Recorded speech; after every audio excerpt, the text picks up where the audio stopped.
contra ti con 10.000. Si tú tienes 1.000, piénsalo bien. Piénsalo bien. Vienen contra ti con 10.000. Tú tienes 1.000. A ver, ¿te vas a meter en este fregado o no? Vedita, cuando el Señor iba a multiplicar los panes y los peces a multitudes enormes, solamente se contaban los hombres en aquel tiempo. Luego mujeres y niños tenían que haber casi más el doble. Imagínense que hubiera dicho el Señor a través de sus discípulos, una multitud hambrienta: venga, que hay pan y comida para todo el mundo. Aquello sería una casa de locos. Sin embargo, el Señor dijo que la gente primero se siente. Me lo van juntando en grupitos que podamos controlar, grupitos pequeños, de 50, de 40, de 30, y cuando esté la cosa organizada, repartimos la bendición de Dios. Lo mismo pasó con el profeta Elías. El profeta Elías sabía perfectamente que el fuego iba a caer del cielo, que los profetas de Baal eran falsos, que por mucho que gritaran, por mucho que se cortaran, por mucho que hicieran un espaviento allí, el fuego no iba a caer, porque los ídolos de las naciones tienen boca y no hablan, tienen oídos y no ven, tienen oídos y no oyen. Elías sabía que el que iba a responder con fuego era el Señor, pero hacía mucho tiempo que no llovía. Había una sequía terrible, se caía el fuego y no se tomaban medidas preventivas. Le prendemos fuego al país y al final la bendición se nos vuelve en nuestra contra. Hagamos un cortafuego, hagamos una zanja bien ancha entre el altar y la gente, porque el fuego de Dios no es para destruir, es para edificar. Y ahora vamos a echar agua dentro de la zanja y tú ves que Elías se está preparando y restaura el altar y toma medidas. Y al final, después de haberse preparado un tiempito, es cuando él invoca el nombre del Señor y Dios responde. ¿Cuántos dicen amén? La Biblia dice que va a construir una torre, no solamente tiene que pensar en comenzar la obra, sino a ver si la puede terminar. No sea que después te quedes a media y hagas el ridículo. Entonces, hermanos, el Señor nos enseña en su palabra principios prácticos para tener una vida organizada. Hay que ser organizados en nuestra vida de oración, en nuestra vida de estudio bíblico. Hay que tener tiempo para todo en la vida. Hay gente que nunca tiene tiempo para nada. Aunque el día durara 80 horas, no le llega nada. Nunca tienen tiempo para nada. Y el Señor nos dice que tenemos que aprovechar bien el tiempo. Ser sabios administradores de la vida. Sabios administradores de los recursos. Sabios administradores del tiempo, de los dones que Dios nos ha dado. Eso tienen que aprender ustedes solitos. Cuando había un problema, yo les resolvía el problema. Cuando había un problema que se les escapaba de las manos, yo allá actuaba. Pero algo que tuvieron que aprender es a saber lidiar con los problemas sin perder la calma. ¿Cuántos dicen amén? Tuvieron problemas de todo tipo. Fueron perseguidos. Se dio un edicto para que no predicara más en el nombre del Señor. Comenzaron a levantarse muy temprano en la iglesia primitiva. Problemas internos. ¿Sabe cuál fue el primer problema de la iglesia? Uno dice, no puede ser. No puede ser que una iglesia tan bendecida, con unos pastores tan buenos, con una predicación tan excelente, con un ambiente de gloria espectacular, ese haya sido el primer problema de la iglesia. Pues escucha, cuando llegaba la hora de la comida, porque vivían en comunidad, la Biblia dice que algunos comenzaron a murmurar de que a la hora de repartir los alimentos a las mujeres judías viudas le daban más comida y de mejor calidad que a las viudas que no eran judías. Y ahí comenzó una murmuración. Qué feo es la murmuración en la iglesia, tú. Yo sé que ustedes no hacen eso. Ustedes no murmuran nunca. Pero qué horrible es murmurar en la iglesia. Qué horrible. ¿Qué hicieron los discípulos? Tomaron medidas. Dijeron, no, esto es un problema que se nos puede ir de las manos. Algo que empezó muy bonito, nosotros lo podemos terminar rompiendo todo. Vamos a nombrar diáconos, vamos a nombrar personas, escucha, llenos de fe, de sabiduría, del Espíritu Santo, para que esto sea algo que sea una bendición y no sea un desastre, y que no se nos vaya la bendición a la hora de comer. Y nombraron a 7 diáconos, todos sabéis, ¿verdad? Allí estaba Felipe y otros más. Ellos tienen que aprender a organizarse, aprender a lidiar con los problemas. Comenzaron pronto a surgir y a levantarse falsos predicadores, falsos apóstoles. Vayan a Apocalipsis capítulo 2. Dice que a la iglesia de Éfeso el Señor la alaba y la reconoce porque dice, habéis probado a los que se dicen ser apóstoles y los habéis hallado mentirosos. Fíjate cómo ya en el siglo I comienzan a surgir ideas diciendo que Cristo no había muerto. No, Él no murió, Él se desmayó. Entonces lo bajan de la cruz, lo meten en el sepulcro, a los 3 días se levanta y la gente creyó que había resucitado, pero no, se había desmayado. Ya eso en el primer siglo se enseñaba. Ya en el primer siglo se enseñaba de que si no guardaban la circuncisión y si no cumplían con todos los 613 mandamientos de la ley de Moisés, no podían ser salvos. Y por eso tuvieron que organizar un concilio. una reunión de todo el liderazgo de la época. Ahí estaba Santiago, Pedro, Pablo, Bernabé, etc. Y tuvieron que decir, momento, vamos a poner una carga en los hombros de los recién convertidos que ni nosotros ni nuestros padres hemos podido llevar. ¿Pero qué estáis haciendo? En vez de enseñar la gracia, en vez de enseñar que el Señor pagó el precio de nuestros pecados, estamos poniendo una carga sobre el peso de la gente que no. Y tuvieron que organizar un concilio, y tuvieron que llegar a acuerdos, y se firmaron cartas, y se repartieron por todas las iglesias del mundo conocido. Pero eso tuvieron que aprender a hacerlo ellos. Y hermanos queridos, el Señor nos ha dado una cabeza para pensar. El Señor nos ha dado inteligencia y nos ha dado de su espíritu para que sepamos actuar en cada momento. Dice la Biblia que en el Antiguo Testamento había unas personas que eran los hijos de Isaacar, de aquella tribu. Dice que eran entendidos en los tiempos. Y le decían a Israel, no es el momento de ir a la guerra. No es el momento. Ahora es el momento de ir a la guerra. Ahora hay que ir, ahora hay que quedarse, ahora hay que hablar, ahora hay que callarse. Ahora hay que vender. No, ahora no vendas, ahora compra. Eran personas que le decían al pueblo, eran consejeros, sabios consejeros, que le decían al pueblo lo que tenían que hacer en cada momento. Necesitamos sabios consejos. Por eso necesitamos pasar mucho tiempo a solas con la palabra y con nuestro Dios. Porque uno de los nombres que recibe el Espíritu Santo es, o el Señor es consejero, Dios fuerte, Padre eterno, príncipe de paz. ¿De quién recibes tu consejo? ¿De los colegas de barrio? ¿Apañado vas? ¿De quién recibes tu consejo? ¿De los pelotas? ¿De los que a todos te van a decir sí? Pues apañado vas. No, rodéate de gente que te diga, no, perdona, eso no es así, que no es así. No, estás equivocado, ¿qué quieres que te diga? Es que no es así, ¿por qué? Porque la Biblia dice esto y esto y esto y esto. Entonces la palabra del Señor nos enseña que en la multitud de los consejos está la sabiduría, y ellos tuvieron que aprender a oír el consejo de los demás, y tuvieron que aprender a oír la opinión de los demás, y llegaron a acuerdos por el beneficio y por la convivencia de la iglesia. ¿Cuántos dicen amén? Tuvieron que aprender a desarrollar un nuevo estilo de vida. ¿Por qué? Porque tarde o temprano no podrían seguir asistiendo a las sinagogas. No porque no quisieran, sino porque los iban a echar. Y si nos echan de la sinagoga, con toda la gente que se ha convertido, y hablamos de miles y miles y miles, ¿qué hacemos? ¿Dónde nos reunimos? ¿Cómo hacemos los cultos? ¿Quién empieza el culto? ¿Quién lo termina? ¿Quién predica? ¿Quién ora por los enfermos? ¿Quién recoge la ofrenda? Así que se recogía la ofrenda. ¿Cómo hacemos? ¿Cómo organizamos todo este tinglado? Tuvieron que aprender a asesorarse, tuvieron que aprender a predicar, tuvieron que aprender a enseñar, tuvieron que aprender a echar fuera demonios, porque antes los echaba el Señor. Tuvieron que aprender a orar por los enfermos, tuvieron que aprender a organizar la iglesia, tuvieron que aprender a administrar los recursos que caían en sus manos. Tuvieron que aprender todo un estilo de vida nuevo y diferente. De ahí que en algunas cartas que, por ejemplo, Pablo escribe, les dice, veo que en la iglesia hay viudas, mujeres que son viudas, que han perdido a sus maridos, que no tienen familia, y entonces él da una lista de requisitos que tenían que cumplir esas personas para que la iglesia se hiciera cargo de ellas, ¿verdad? En otras palabras, organización interna. No, viva la pepa, no, el Señor, no. El Señor nos da una cabeza y una mentalidad para que aprendamos a organizarnos sabia y correctamente. Y tú miras el nivel de madurez de una persona por la forma como vive, ¿sabes? Tú miras a una persona, y si es un desordenado, una persona que va improvisando sobre la marcha, que no sabe lo que quiere, ahora quiero esto, mañana quiero aquello, ahora entro, ahora salgo, ahí te das cuenta de que no hay un nivel óptimo de madurez, no hay un crecimiento, no hay un desarrollo, porque es un desorganizado, y nuestro Dios es un Dios de orden. ¿Cuántos dicen amén? Dios creó todo con un orden perfecto, matemático, todo en su momento, en su justa medida. Dios es un Dios de orden. Cuando Pablo le escribe, por ejemplo, a la iglesia de Corinto, una iglesia muy problemática y conflictiva, todos sabemos, ¿verdad? Les dice, hermanos, nuestro Dios es un Dios de orden. ¿Se puede hablar en lenguas en la iglesia? Sí, pero tiene que haber un orden. ¿Y se puede profetizar? Sí, pero tiene que haber un orden. Y tienen que unos aprender a escuchar, y otros aprender a discernir, y unos aprender a compartir, y ahora es momento de aceptarse, ahora es momento, en otras palabras, el orden, hay que aprenderlo.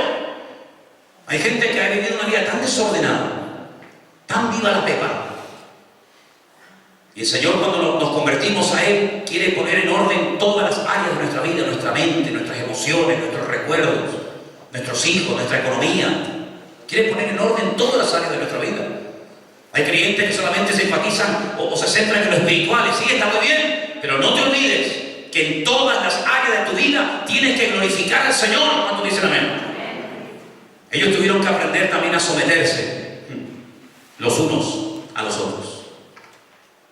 Te das cuenta que, por ejemplo, en la iglesia primitiva, a veces compartía uno, a veces compartía otro, a veces daba una opinión una persona, a veces daba una opinión otra. Incluso personas como Pedro, un hombre que llegó a vivir muy cerca del Señor y vio cosas tremendas que otros discípulos no vieron. En un momento de su vida, el apóstol Pablo, que se convirtió mucho después de él, le llama la atención y le dice: lo que estás haciendo no es correcto, estás llevando una doble vida. Cuando estás con los judíos, te comportas como los judíos, cuando vienen los gentiles, como los gentiles, después no sabes si me tengo que adaptar a este, me tengo que adaptar al otro. Y dice que le llamó la atención. Y todo eso en este tiempo parece mentira, en tan poco tiempo, cuando uno tiene una buena actitud, la cantidad de cosas que uno puede llegar a aprender en la vida. ¿Ven, hermanos? Hay gente que está toda la vida y no aprende nada. Y hay gente que en poco tiempo, con una buena actitud, con una buena disposición en su corazón, aprende lo que ninguna universidad del mundo te puede enseñar. Porque como una vez escuché un predicador que dijo: 1 minuto de verdad en la presencia del Señor puede hacer más que 1000 lecciones o seminarios o escuela bíblica, donde estás con tu cuerpo, pero no estás con tu mente ni con tu espíritu. Así que, amados hermanos, la actitud fue lo que marcó una diferencia en la vida de los discípulos. Pero vimos el jueves, si os acordáis, que tomaron una decisión equivocada. Tomaron una decisión de nombrar a un tal Matías para que ocupara el lugar de Judas, el que había traicionado al Señor. Y aquello no llegó a nada, porque fue una acción en la carne. Y la Biblia nos llama la atención y nos advierte acerca del peligro de actuar fuera de la voluntad de Dios. Puede ser que tu motivación sea buena, puede ser que tengas una buena disposición, un buen corazón, pero, hermano, no solamente en el reino de Dios hace falta corazón, sino hace falta cabeza. Hace falta las dos cosas. Y esta combinación de cabeza y corazón, la Biblia la expresa de la siguiente manera. Dice: ancianos y jóvenes. Sí, hermanos. Ancianos y jóvenes. No es quitar a unos para poner a otros. No es que estos ya están caducados y no sirven y ahora entramos nosotros. No, no es eso. Hay que aprender a convivir los que entran y los que salen. Hay que aprender a vivir los ancianos con los jóvenes con los ancianos. Ni unos son más que otros, ni otros son más que unos. Sino tenemos que aprender a someternos los unos a los otros. Que hay momentos en los que una persona tal vez con menos conocimiento que uno o con menos experiencia, en un momento determinado Dios puede usar a esa persona y puede aprender algo a través de esa persona o viceversa. Y todo esto ellos tuvieron que aprenderlo. ¿Por qué? Porque durante 3 años fue un tiempo maravilloso, pero todo lo hacía el Señor. Todo lo hacía el Señor. Hay uno ahí que quisimos echar fuera demonios, pero no pudimos. Tráiganos para acá. Señor, mira que la multitud tiene hambre. Dígale que se queden, que no se vayan. Mira, Señor, que siempre el Señor les resolvía todos los problemas, pero ahora las cosas van a cambiar. A partir de ahora yo voy a estar con ustedes, mi Espíritu Santo va a estar con ustedes, yo no los voy a abandonar nunca, pero tienen que aprender a crecer, tienen que aprender a madurar. El apóstol Pablo dice una expresión tremenda, y dice: cuando yo era niño, hablaba como un niño, pensaba como un niño, juzgaba como un niño, mas cuando ya fui hombre, dejé las niñerías. Me cambió la forma de hablar, me cambió la forma de vivir, la forma de comportarme, porque ya he crecido, ya soy maduro en el Señor. A esa misma iglesia a la cual Pablo le dice eso, que son a los corintios, les dice: hermanos, aún sois niños, aún sois carnales, porque todavía oigo que entre vosotros hay peleas, entre vosotros hay celos, entre vosotros hay envidias y divisiones, y en parte me lo creo. Dice: si hay esto todavía entre ustedes, no sois carnales y andáis como niños. El Señor quiere que crezcamos, hermanos. El Señor quiere que maduremos en el Señor. Y saben, la mejor forma de aprender es a través del sufrimiento y del dolor. Se aprende más a veces llorando que riendo. Hay cosas que a lo mejor te hicieron reír en su momento que ahora ya ni te acuerdas. Pero aquello que te hizo llorar, aquello que te hizo sufrir, aquello que pariste con dolor, no se olvida en la vida. ¿Cuántos dicen amén? Por eso hay momentos en los que Dios, como nos ama tanto, entre comillas, permite un cierto sufrimiento para que después de un corto periodo de tiempo seamos perfeccionados, seamos establecidos y lleguemos a un nivel de conocimiento y de madurez en el Señor, que pase lo que pase y digan lo que digan y venga lo que venga, yo sé en quién he creído. ¿Cuántos dicen amén? Y quiero terminar diciendo algo. Hermanos, Este apóstol llamado Saulo de Tarso, Pablo, que tuvo un ministerio maravilloso y amplio durante tantos años, que hasta el día de hoy nos siguen bendiciendo sus cartas y sus mensajes, que los tenemos muchos de ellos aquí. Cuando llegó el momento más difícil de su vida y lo llevaron a Roma para ser condenado a muerte, él escribe varias cartas desde la cárcel. Sabéis que hay un estudio que se llama o se conoce como el nombre de epístolas de prisión, que son 4. Pero también le escribe a algunas personas que trabajaron con él. Le escribe a Timoteo, le escribe a Tito. Y en una de las cartas que le escribe al joven Timoteo le dice: ¿sabes una cosa, Timoteo? En mi primera defensa, mi primer juicio, cuando me sacaron de la celda, de la cárcel y me llevaron ante César para juzgarme, no hubo nadie a mi lado. Había un hermano que se llamaba Alejandro que se fue. Había otro que era un tal Demas que también se marchó. Dice: ninguno estuvo a mi lado. Dice: pero el Señor siempre estuvo a mi lado. ¿Cuántos dicen amén? Y Él fue el que me protegió, Él fue el que me libró de la boca del león. Y confío de que no solamente me libró, sino que me sigue librando y me librará en el futuro. Aleluya. Y termina diciendo: porque yo he peleado la buena batalla, yo he acabado la carrera, pero yo he guardado la fe. El diablo está como loco por robarte la fe, por robarte el gozo, por robarte la paz. El diablo está como loco porque vivas del recuerdo y no de una vida de renuevo constante y permanente en el Señor. Pero de ti depende el tipo de vida que tú vas a llevar a partir de ahora en adelante. De ti depende si vas a ser un cristiano verdaderamente bendecido o vas a ser un cristiano del montón, como hay tantos por ahí. De ti depende si vas a ir en serio o vas a ir creciendo y por lo que ahí te quedas. ¿Cuántos cristianos, cuántos miles de cristianos conozco en tantos lugares de la tierra? ¿Cuántas personas incluso soñaban con servir al Señor? Incluso algunos llegaron hasta servir al Señor como pastores o como lo que fuera. Pero las pruebas y las luchas no son para destruirnos, son para fortalecernos, son para que las utilicemos para descubrir aspectos del poder de nuestro Dios que de otra manera nunca podríamos conocer. Si nunca estamos enfermos, ¿cómo sabemos si Dios sana? Si nunca tenemos un problema familiar, ¿cómo sabemos que Dios restaura la familia? Si no tropezamos nunca, ¿cómo sabemos si Dios puede levantarme si me caigo? Si no lloro nunca, ¿cómo el Señor puede consolar mi alma y mi corazón? ¿No te das cuenta que las lágrimas que uno vierte en el Señor no son en vano? Sino son los instrumentos que el Señor utiliza para que cuando salgas de la prueba digas: Señor, ahora te conozco más profundamente que antes. Porque conocer al Señor en la abundancia y en la prosperidad no es difícil. No hay que aprender a acostumbrarse a vivir en bendición y en abundancia. Cualquiera pueda vivir así. Pero el Señor quiere que le conozcamos en la prueba, en la tormenta, en el valle de sombra y de muerte, en la soledad, en la mazmorra, en la persecución, en la crítica, en la calumnia, en la mala mirada, en la mala respuesta, en eso es donde el Señor quiere que le conozcamos. Y que lo veamos a Él detrás de cualquier circunstancia, que no veamos la palabra, que no veamos la persona, que veamos lo que el Señor me está diciendo a través de esa persona.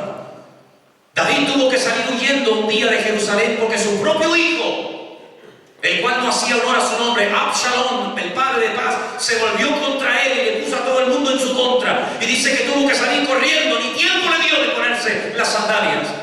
Y llorando, descalzo, subía al monte de los olivos. Y salió alguien a tirarle piedras y a maldecirlo. Y alguien le dijo: Señor, ¿me permites que vaya y lo mate y lo deje seco en el sitio? Y dice: no. El Señor es el que le está permitiendo a este que se está metiendo conmigo. El Señor es el que lo está utilizando para probarme a mí. Porque si el Señor no permitiera que Él se levante contra mí, no podría ni mover un solo dedo. Él sabía que el Señor tiene todo bajo su control. A veces el Señor nos prueba a través de un hijo rebelde. Sí, hermanos. A veces Dios nos prueba a través de un hijo rebelde, a través de un hermano desobediente, a través de un amigo que te traiciona, a través de un hermano que también te puede traicionar o vender o sabe Dios qué. Hay tantas formas como Dios quiere tratar con nuestra vida, pero no menospreciemos ninguna de ellas. Porque en este tiempo en el cual el Señor está preparando a su iglesia para su pronta venida, para su pronto retorno, Él está enseñándonos y no para de enseñarnos cosas. Abramos los oídos, abramos los ojos y digamos al Señor: enséñame todo aquello que tú quieres que tu hijo aprenda en este tiempo. ¿Cuántos dicen amén? Vamos a orar. Cierra tus ojos ahí donde estás. Aprendieron a esperar, aprendieron a organizarse, aprendieron a enfrentar problemas, aprendieron a vivir un nuevo estilo de vida y aprendieron a someterse los unos a los otros. Exactamente está haciendo el Señor con nosotros hoy en día. Nos está enseñando a esperar pacientemente en el Señor. Nos está enseñando a organizarnos en estos tiempos difíciles en los cuales estamos viviendo. Nos hace pasar por distintos problemas o pruebas o dificultades para que le veamos a Él. Nos está enseñando a hablar, a vestirnos, a caminar, a pensar, a relacionarnos de una forma diferente. Y nos está enseñando a someternos los unos a los otros en el temor de Dios. Son 5 lecciones que no aprenderás en ninguna universidad de la tierra. Son 5 lecciones, 5 asignaturas que ningún ser humano te podrá enseñar desde la teoría. Solamente el Espíritu de Dios, el Maestro Divino, te puede enseñar esto. ¿Estás dispuesto a aprenderlas? ¿Estás dispuesto a ser tratado por el Señor? ¿Estás dispuesto a que Él te cambie tu estilo de vida y te enseñe su estilo de vida? Que Él te enseñe a esperar, a no ponerte nervioso en la espera, aprender a someterse, cosa que algunos nunca aprenden. Hermanos, podemos aprender en poco tiempo según nuestra actitud o estar toda la vida repitiendo la misma asignatura, como a algunos les ocurre, que repiten y repiten y repiten y nunca prueban. Y una vez enseñé, compartí aquí mismo que las etapas hay que aprender a respetarlas. Y si estamos en una etapa en la que el Señor nos está enseñando a organizarnos, acéptela, acéptela. Si estás en una etapa en la que el Señor te está enseñando a esperar, adáptate al tiempo de espera. Pero Él a todos, a cada uno de nosotros nos dice: no temas, yo estoy contigo. Yo soy el Señor tu Dios, que te sostiene de tu mano derecha y te dice: no temas, confía, yo soy tu Dios. Aleluya. Bendito sea, Señor, mi Dios. Toda la gloria sea para ti, mi Jesús. Aquí estamos, Señor. Aquí estamos delante de tu altar y te pedimos que en esta tarde, Señor, estas lecciones grábalas a fuego en nuestros corazones. Que permanentemente nos dejemos tratar por ti, sabiendo que todo está bajo el control de mi Señor. Aleluya. Dele gracias, hermano, ahí donde está. Ore, hable con Él.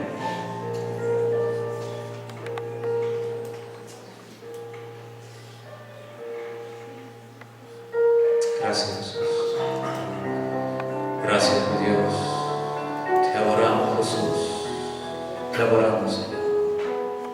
Vamos a decirle al Señor por este cántico en esta noche que nos renueve, que nos transforme y que podamos crecer y parecernos cada día más a Él.